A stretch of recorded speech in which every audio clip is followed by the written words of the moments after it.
Assalamualaikum warahmatullahi wabarakatuh. Alhamdulillah rabbil alamin. Wassalatu wassalamu ala asrafil anbiya'i wal mursalin wa ala alihi wa sahbihi ajma'in. Rabbi shrah li sadri wa yassir li amri wahlul 'uqdatam min lisani yafqahu qawli. Amma ba'd. A'udzu billahi minasyaitonir rajim. Bismillahirrahmanirrahim. Ya ayyuhalladzina amanu kutiba 'alaikumus syiyamu kama kutiba 'alal ladzina min qablikum la'allakum tattaqun. Al-ayah. Wa qala Rasulullah sallallahu alaihi wasallam, man faraha bidukhuli Ramadan haramallahu jasadahu 'alan niran. Al-hadis. Alhamdulillah rabbil alamin. Pada kesempatan pagi hari ini, marilah sejenak kita memanjatkan puja dan puji syukur kehadirat Allah Subhanahu wa taala biqaulina alhamdulillah rabbil alamin. Karena pada pagi hari ini kita masih diberikan nikmat iman, nikmat Islam, nikmat sehat, sehingga kita bisa menjalankan ibadah puasa Ramadan dengan keadaan sehat walafiat. Allahumma amin. Yang kedua, sholawat serta salam semoga tetap tercurahkan kepada baginda Muhammad sallallahu alaihi wasallam biqaulina Allahumma sholli ala sayyidina Muhammad wa ala alihi wa sahbihi ajma'in. Dengan harapan semoga kita diberikan syafaat yaumil qiyamah sehingga kita bisa masuk ke surganya Allah, surga Jannatul Na'im. Allahumma amin. Pada pagi hari ini kita akan melanjutkan kajian Islam pada kegiatan Pondok Ramadan 1442 Hijriah bertepatan dengan 2021 Masehi. Pada pagi hari ini kita akan membahas tentang apa itu puasa, bagaimana tata cara menjalankannya, dan bagaimana manfaatnya untuk kita, hikmah apa yang akan kita terima apabila kita menjalankan ibadah puasa.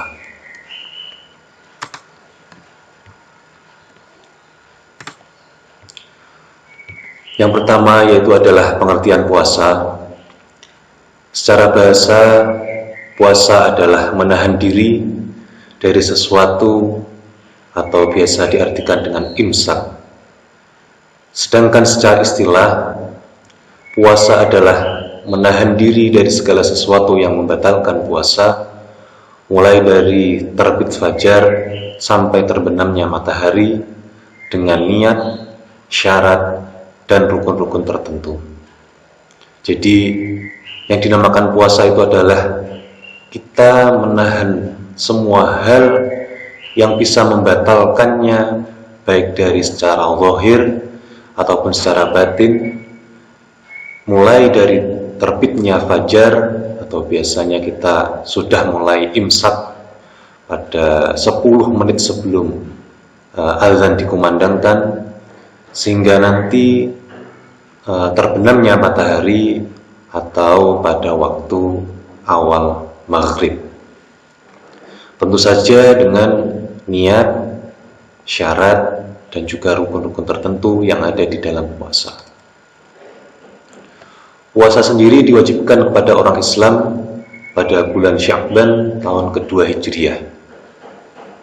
Jadi puasa itu tidak langsung diwajibkan kepada umatnya Nabi Muhammad saat Nabi diutus menjadi Nabi, tetapi ada tahapan-tahapannya sehingga puasa itu diwajibkan pada tahun kedua Hijriah.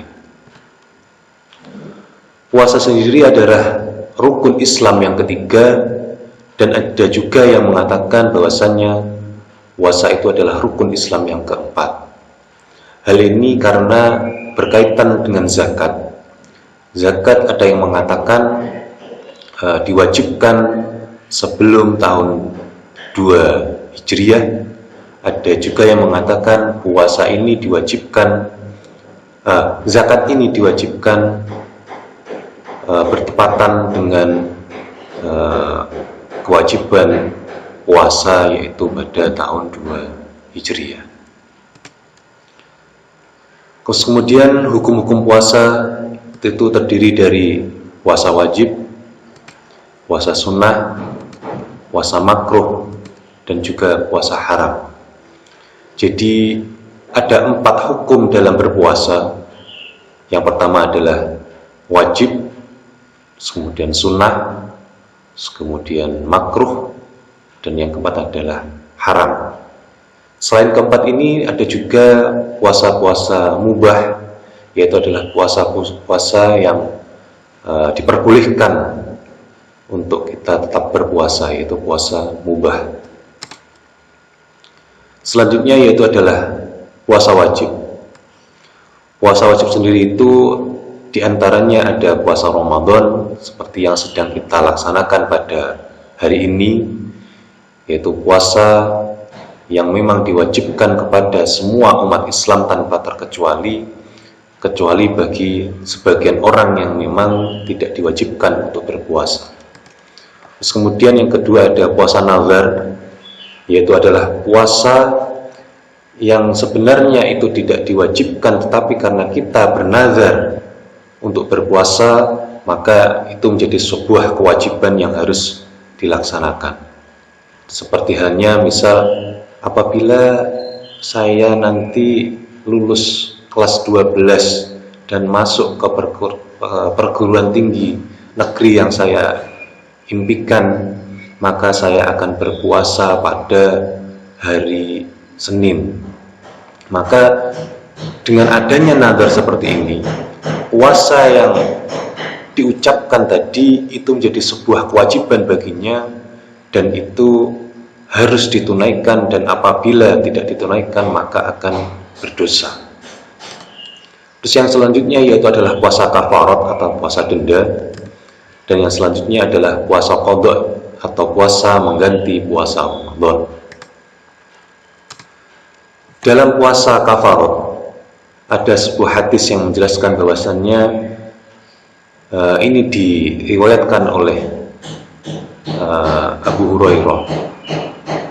Anna Abu Hurairah radhiyallahu anhu qala atta rajulun nabi sallallahu alaihi wasallam faqala halaktu waqa'tu ala ahli fi Ramadan qala a'tik raqabah qala laisa li qala fasum syahrain mutatabi'ain qala la astati' qala fa'at'im sittina miskinan, yang artinya adalah Abu Hurairah meriwayatkan bahwasannya ada seorang laki-laki datang kepada Rasulullah lantas berkata, "Ya Rasulullah, celakalah aku mencampuri istriku pada siang hari di bulan Ramadan."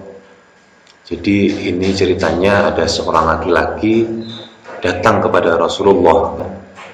Terus kemudian Rasulullah menjawab, "Merdekakanlah seorang hamba sahaya perempuan yang beriman."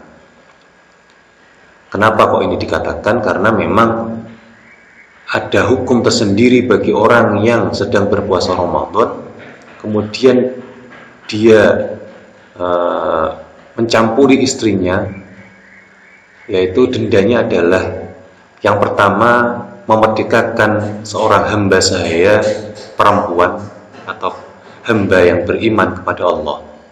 Terus kemudian dijawab oleh pemuda tadi, "Aku tidak mampu ya Rasulullah." Karena memang seorang hamba sahaya itu harus dibeli dengan harga yang mungkin dia tidak bisa membelinya. Maka pemuda itu menjawab, "Aku tidak mampu ya Rasulullah." Terus kemudian Nabi menjawab lagi, berpuasalah kamu selama 2 bulan berturut-turut. Jadi denda yang kedua apabila tidak mampu untuk memerdekakan budak, yaitu adalah berpuasa 2 bulan secara berturut-turut, tidak boleh terpotong. Jadi apabila Senin, Selasa, Rabu, terus Kamis terpotong, maka nanti harus mengulangi lagi dari awal. Jadi puasa yang Senin, Selasa, Rabu itu tidak dihitung. Jadi harus secara berturut-turut hari ke-1 sampai ke-30, terus kemudian 60, itu harus berturut-turut, tidak boleh terpotong. Apabila nanti terpotong, maka harus dimulai dari pertama. Terus kemudian laki-laki itu menjawab lagi, aku tidak mampu ya Rasulullah. Karena memang puasa 2 bulan berturut-turut itu bagi orang yang tidak terbiasa akan sangat-sangat berat, karena setiap hari harus berpuasa, sedangkan orang-orang lain di sekitarnya itu tidak berpuasa. Dan ini juga tidak boleh dibarengi atau bersamaan dengan puasa Ramadan. Jadi saya puasa yang 1 bulan tak berpuasa bersamaan dengan bulan Ramadan biar nanti tidak terlalu berat. Ini tidak diperbolehkan. Jadi berpuasanya ini harus di luar puasa atau bulan Ramadan. Terus kemudian laki-laki menjawab lagi, aku tidak mampu ya Rasulullah. Terus kemudian dijawab oleh Nabi, berikanlah makanan kepada 60 fakir miskin. Terus kemudian Nabi menjawab seperti itu. Terus berapa kadarnya? Yaitu adalah setiap 1 orang itu adalah 1 mud, atau kalau di-onkan itu sebesar 6 ons. Jadi ini adalah contoh-contoh puasa wajib selain dari puasa Ramadan yang sekarang kita laksanakan pada hari ini. Terus yang selanjutnya yaitu puasa sunnah.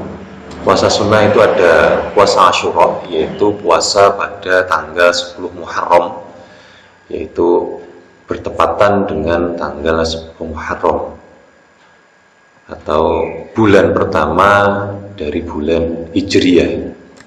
Terus yang kedua yaitu ada puasa hari Senin Kamis. Ini mungkin sudah sering kita lakukan, setiap hari Senin ataupun Kamis kita berpuasa.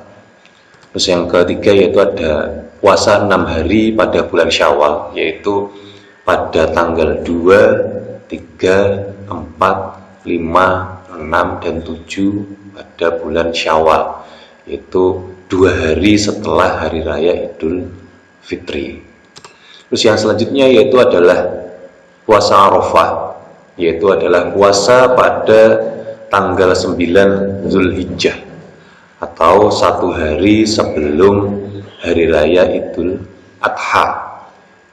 Terus yang selanjutnya yaitu adalah puasa bulan Sya'ban, yaitu 15 hari atau bulan sebelum bulan Ramadan. Jadi biasanya itu dilaksanakan 15 hari awal.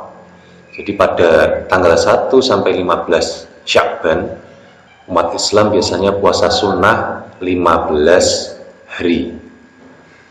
Terus kemudian ada lagi puasa Yaumul Bid, yaitu adalah puasa pada tanggal 13, 14, 15 setiap bulan Hijriah. Ada juga yang mengatakan bahwasannya puasanya itu pada tanggal 14, 15, dan 16 pada bulan Hijriah. Jadi setiap tanggal itu umat Islam disunahkan untuk berpuasa, yaitu pada malam Yaumul Bid, atau puasa pada waktu bulan itu bulat terang, atau bisa dinamakan dengan Yaumul Bid. Terus yang selanjutnya yaitu adalah puasa Rajab, yaitu puasa 2 bulan sebelum bulan Ramadan. Itu ada bulan Rajab, itu kita juga disunahkan puasa di sana, boleh 1 hari, 2 hari pada bulan Rajab. Terus yang selanjutnya ada lagi puasa Daud. Puasa Daud itu adalah puasa sepanjang bulan dengan cara 1 hari berpuasa dan 1 hari tidak berpuasa. Yang diriwayatkan oleh Imam Nasai bahwasanya Nabi pernah bersabda, "Afdhalus siyam siyamu Daud alaihi salam, kana yasumu yauman wa yuftiru yauman." Yang artinya puasa yang paling utama adalah puasanya Nabi Daud alaihi salam, yaitu beliau berpuasa sehari dan berbuka atau tidak berpuasa sehari. Jadi Nabi Daud dulu sudah berpuasa. Jadi puasa itu tidak hanya dilakukan oleh umatnya Nabi Muhammad, tetapi memang dulu umat-umat terdahulu itu sudah melakukan puasa, sebagaimana Al-Baqarah 183 menjelaskan, kama kutiba 'alal ladzina min qablikum, seperti halnya saya wajibkan kepada umat-umat terdahulu untuk berpuasa. Jadi berpuasa itu sudah dilakukan oleh umat-umat terdahulu, tetapi puasanya berbeda-beda. Seperti Nabi Daud ini puasanya sepanjang tahun, 1 hari puasa, 1 hari tidak, dan sebagainya. Terus yang selanjutnya yaitu ada puasa makruh. Contohnya adalah puasa sunnah yang dilakukan seorang istri tanpa seizin suami. Jadi apabila seorang istri itu ingin melakukan puasa sunnah, maka seorang istri itu harus izin kepada suaminya dulu. Kecuali kalau puasa wajib atau puasa qadha, itu tidak izin tidak apa-apa, karena memang itu sebuah kewajiban. Tapi berbeda halnya apabila puasa sunnah, maka seorang istri itu, seorang perempuan itu harus izin dulu terhadap suaminya. Apabila dia tidak izin kepada suami, maka puasanya itu adalah puasa makruh. Terus yang kedua adalah puasa sunnah seorang tamu. Kenapa seorang tamu itu dimakruhkan untuk berpuasa padahal dia berpuasa sunnah? Karena ini adalah dalam rangka memuliakan tuan rumah. Jadi apabila kita bertamu kepada teman kita, guru kita, sedangkan kita sedang berpuasa sunnah, dan apabila tuan rumah itu menyuguhkan minuman ataupun makanan dan dipersilahkan untuk kita meminumnya, maka kita lebih baik membatalkan puasa sunnah kita, karena itu memuliakan dari tuan rumah. Terus yang selanjutnya yaitu adalah puasanya anak yang belum balik tanpa seizin orang tua. Jadi bagi anak-anak yang belum balik, maka hendaklah kalian ketika ingin berpuasa itu izin dulu kepada orang tua kita, karena memang orang tua kita adalah orang-orang yang menghaki, orang yang berhak memutuskan apa yang akan kita kerjakan. Entah itu nanti kita diajarkan dulu, oh nah tata cara puasanya seperti ini, nanti puasanya mulai fajar sampai maghrib, jangan melakukan hal ini, jangan minum ini, jangan makan ini, karena nanti membatalkan puasa. Jadi seorang anak yang belum balik, apalagi masih sobi atau anak yang belum tamyiz, belum mengerti perbedaan ini boleh, ini tidak boleh, itu harus izin terhadap orang tua.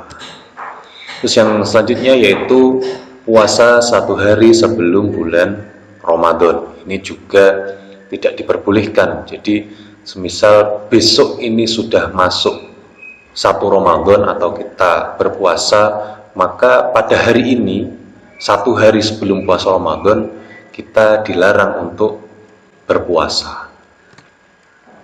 Selanjutnya yaitu adalah puasa haram, yaitu puasa-puasa yang diharamkan bagi orang Islam, bagi umat Islam untuk melaksanakannya. Yang pertama yaitu adalah puasa pada tanggal 1 Syawal atau bertepatan dengan Hari Raya Idul Fitri. Pada 1 Syawal atau pada Hari Raya Idul Fitri, umat Islam itu diharamkan untuk berpuasa di dalamnya. Jadi pada tanggal 1 Syawal ini umat Islam itu memang diwajibkan untuk bersukacita, makan-makan yang enak dan sebagainya, untuk merayakan hari rayanya. Terus yang selanjutnya yaitu adalah puasa pada tanggal 10 Zulhijjah, atau yaitu pada hari raya Idul Adha.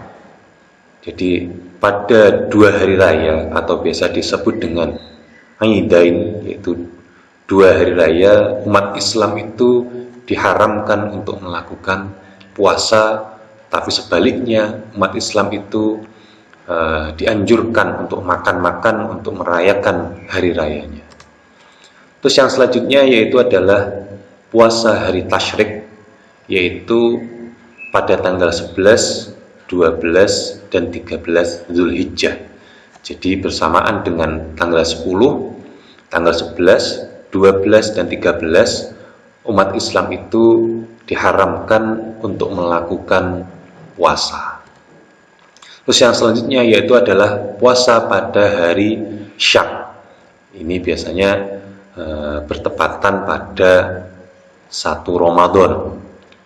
Jadi apabila seseorang Muslim itu masih ragu-ragu apakah hari ini itu sudah masuk tanggal 1 Ramadan ataupun belum, maka seorang Muslim, umat Islam itu diharamkan untuk berpuasa. Jadi harus benar-benar tahu ini sudah masuk 1 Ramadan ataupun belum. Bisa dengan ru'yatul hilal, yaitu melihat hilal. Yang kedua dengan cara menggenapkan 30 hari bulan Sya'ban. Jadi kalau sudah 30 hari genap bulan Sya'ban, maka secara otomatis besok itu sudah 1 Ramadan.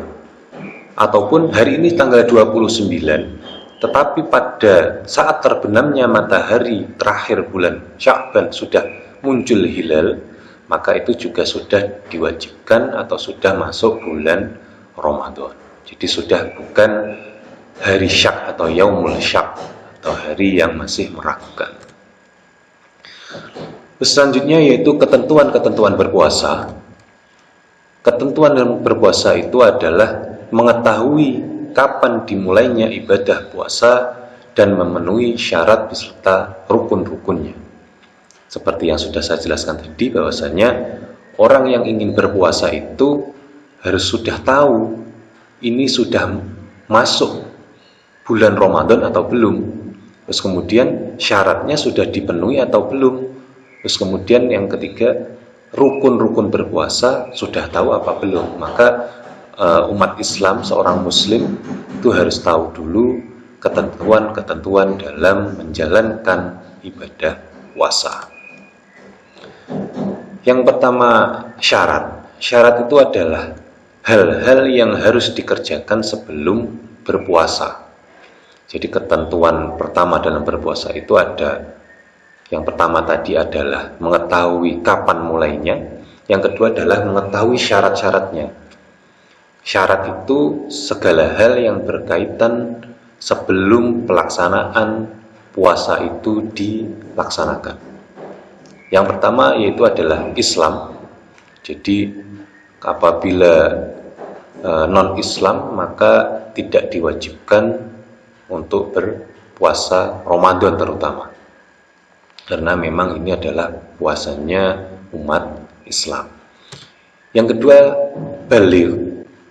Jadi saya sudah baligh atau belum, itu juga menjadi syarat diwajibkannya seorang Muslim itu melaksanakan puasa. Selanjutnya itu berakal.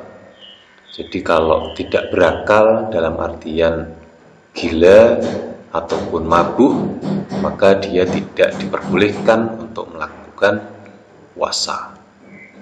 Berbeda dengannya dengan baligh tadi.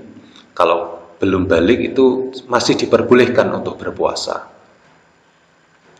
Terus kemudian yang keempat adalah kuat melaksanakan puasa. Jadi keempat syarat ini harus dimiliki seseorang apabila ingin melaksanakan puasa Ramadan ataupun puasa-puasa sunnah yang lain.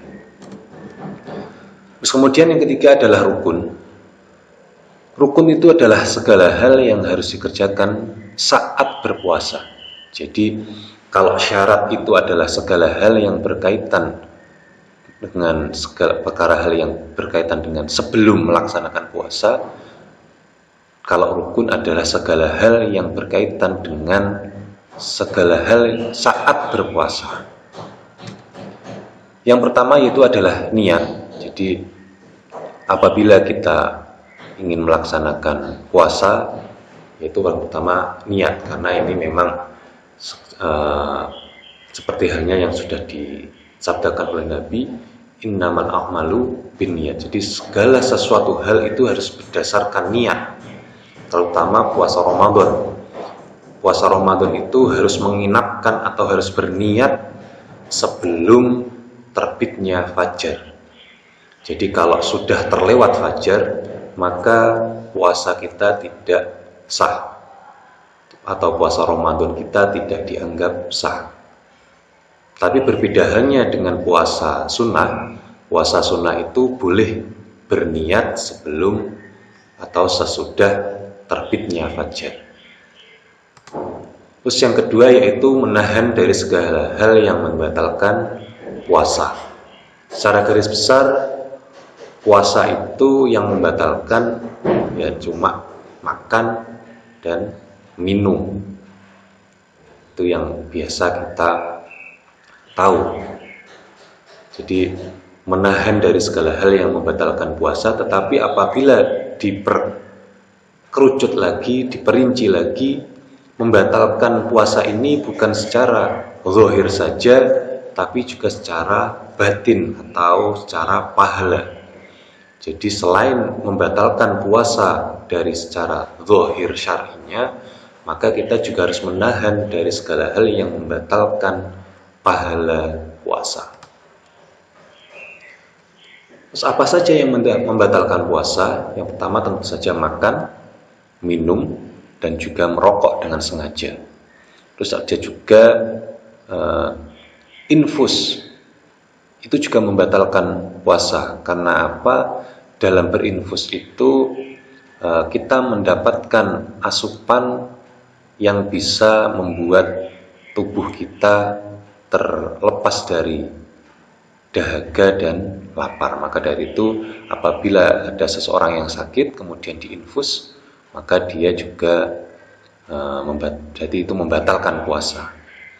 Terus kemudian rokok itu juga membatalkan puasa karena dalam urfnya, keumumannya, apabila seorang itu merokok, dia itu tidak makan, tidak minum itu juga kuat, karena memang kandungan rokok itu membuat seseorang itu betah, lapar, dan juga haus. Terus yang selanjutnya yaitu muntah dengan disengaja. Jadi pada siang hari pada bulan Ramadan, apabila kita dengan sengaja ingin muntah, jadi dengan sengaja, maka itu juga membatalkan puasa. Tapi berbeda halnya apabila muntahnya itu tidak disengaja. Misal kita mencium aroma tertentu yang memang itu membuat kita memuntahkan sesuatu, maka itu tidak membatalkan puasa. Jadi nanti dibersihkan bekas-bekas muntahan kita, terus kemudian kita lanjutkan puasa lagi. Itu tidak apa-apa, karena memang tidak disengaja. Terus yang selanjutnya yaitu keluar haid dan nifas. Jadi bagi anak-anak perempuan, apabila misal tadi malam belum haid, terus kemudian pada siang harinya kita masih berpuasa, terus kemudian jam 2 keluar darah, maka secara otomatis puasa kita menjadi batal, kecuali keluar darah istihadah atau darah kotor, itu tidak membatalkan puasa. Jadi seorang anak perempuan itu harus mengerti betul mana yang dinamakan dengan darah haid, mana yang dinamakan dengan nifas atau darah wiladah, Terus kemudian mana yang dinamakan dengan darah istihadah. Itu harus paham betul, karena itu berkaitan dengan ibadah-ibadah kalian, bukan hanya berkaitan dengan puasa, tetapi dengan sholat juga. Jadi harus benar-benar paham tentang darah-darah yang keluar dari seorang perempuan. Terus yang selanjutnya yaitu hilang akal, baik itu gila ataupun mabuk. Ini bukan mabuk maksudnya mabuk perjalanan, tetapi karena mabuk sebab minuman ataupun makanan tertentu yang membuat seseorang itu mabuk. Jadi apabila seorang itu hilang akal, baik karena gila ataupun mabuk, itu membatalkan puasa. Terus yang selanjutnya yaitu keluar sperma dengan sengaja. Ini anak laki-laki. Jadi kalau tadi darah itu berkaitan dengan perempuan, terus yang selanjutnya yaitu laki-laki. Apabila pada siang hari ataupun pagi hari selama kita berpuasa, kita mengeluarkan sperma kita dengan sengaja, maka itu membatalkan puasa. Kecuali ketika kita sedang tidur ataupun kita berolahraga yang mungkin berat, terus kemudian tidak sengaja keluar sperma, maka itu tidak membatalkan puasa. Jadi waktu kita tidur, terus kemudian kita ikhtilam, bermimpi, maka puasa kita tidak batal karena memang tidak sengaja mengeluarkannya. Terus yang selanjutnya yaitu bersetubuh, dan ini berkaitan apabila orang itu sudah bersuami istri ataupun belum. Apapun motifnya, kalau bersetubuh itu membatalkan puasa. Apalagi ketika berpuasa terus kemudian bersetubuh, maka selain membatalkan puasa, seorang itu juga dikenakan kafarah, seperti yang sudah jelaskan di awal tadi. Terus yang selanjutnya yaitu adalah murtad. Murtad itu adalah keluar dari agama Islam. Jadi pada waktu bulan puasa, pada siang hari, terus kemudian ketika berpuasa dia mengucapkan kata-kata yang membuat dia keluar dari Islam, maka secara otomatis dia juga membatalkan puasanya, karena memang syarat berpuasa itu harus beragama Islam. Terus yang selanjutnya sunah-sunah saat berpuasa. Yang pertama ada menyegerakan buka, yang kedua berdoa ketika berbuka puasa, yang ketiga mengakhirkan sahur, yang keempat mengerjakan sholat tarawih dan witir, yang kelima memperbanyak tadarus dan sedekah, yang keenam memberi makan untuk berbuka kepada orang lain. Ini adalah contoh-contoh kesunahan-kesunahan ketika seorang berpuasa, karena memang dikatakan dalam sebuah hadis, orang yang berpuasa itu akan mendapatkan dua kebahagiaan. Yang pertama kebahagiaan ketika berbuka, dan yang kedua adalah ketika dia bertemu dengan Tuhannya. Terus kemudian hikmah berpuasa. Yang pertama melatih bersyukur kepada Allah, karena dengan berpuasa ini kita bisa bersyukur bahwasanya pada waktu berbuka kita masih diberikan nikmat bisa makan. Kita bersyukur pada siang hari kita bisa menunaikan ibadah puasa, karena kita melihat ada orang yang sakit tidak bisa berpuasa padahal dia sangat ingin berpuasa, maka kita bersyukur kepada Allah diberikan kesehatan, diberikan rezeki, kita bisa melaksanakan puasa, kita bisa bersedekah, kita bisa makan, kita bisa berbuka dan sebagainya. Terus yang kedua yaitu untuk mencapai derajat ketakwaan, seperti halnya ayat Al-Quran surat Al-Baqarah 183, bahwasanya orang yang berpuasa tadi akan mendapatkan titel muttaqun, yaitu adalah orang-orang yang bertakwa. Terus kemudian yang ketiga adalah mendidik dan menumbuhkan sikap empati. Jadi dengan hikmah berpuasa ini kita sering memberikan takjil kepada orang-orang yang membutuhkan. Jadi dengan hikmah berpuasa ini hati kita tersentuh. Saya bisa berbuka, ada orang lain tidak bisa berbuka, maka secara otomatis rasa empati kita tersentuh untuk memberikan makan kepada orang lain. Yang keempat adalah mengendalikan hawa nafsu. Dengan puasa kita bisa menahan hawa nafsu kita untuk mencela orang lain, kita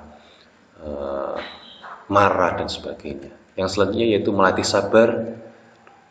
Terus kemudian ada sebuah hadis yang mengatakan, An Abi Hurairah radhiyallahu anhu qala Rasulullah sallallahu alaihi wasallam, kullu amal ibnu Adam yudha'afu hasanah 10 amsalha ila